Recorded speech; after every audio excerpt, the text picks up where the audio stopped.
et les moyens qu'ils sont prêts à employer pour assurer cette domination. Ce qui fait que à chaque fois qu'ils ouvrent la bouche, en fait, ils se plantent eux-mêmes. C'est-à-dire Nick Fuentes, il a juste à se ramasser comme des hélénines le pouvoir. Ça sera comme une pomme pourrie, on le ramasse dans le caniveau. Voilà, on a juste à attendre en fait. Ils sont en train de créer les conditions pour se pendre eux-mêmes. C'est ça qui est, moi, qui quelque part me sidère et me fascine. C'est que on pourrait penser qu'il ferait preuve d'introspection après les 2 dernières années, qu'il se ferait petit, qui donnerait peut-être un petit peu de lest sur certaines choses, mais non, c'est tout le contraire en fait. Ou comme dirait Franck Tapiro en France sur un média communautaire, on vous emmerde. En fait, c'est ça.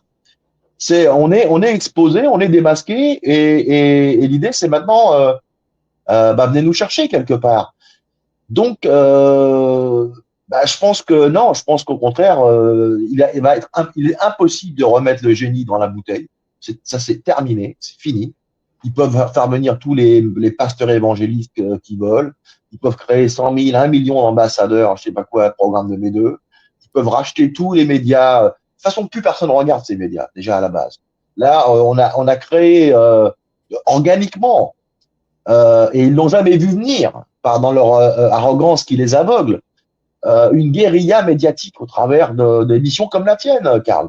Ce qui fait que voilà, les gens s'informent ailleurs aujourd'hui et ils suivent leur bon sens, ils suivent aussi leur conscience. Ils savent très bien que ces gens-là, à un moment donné, c'est on peut pas penser que leur discours convenu c'est la fin de l'histoire. Non, il y a les gens ont du bon sens et c'est encore une fois un problème qu'ils ont, c'est ils sous-estiment en fait les gens. En fait, ils considèrent les gens avec qui sont pas de leur idéologie, leur suprémacisme, comme ouais, comme des sous-hommes, comme des voilà, comme des la quantité négligeable. D'ailleurs, c'est dans il faut écouter ces gens-là.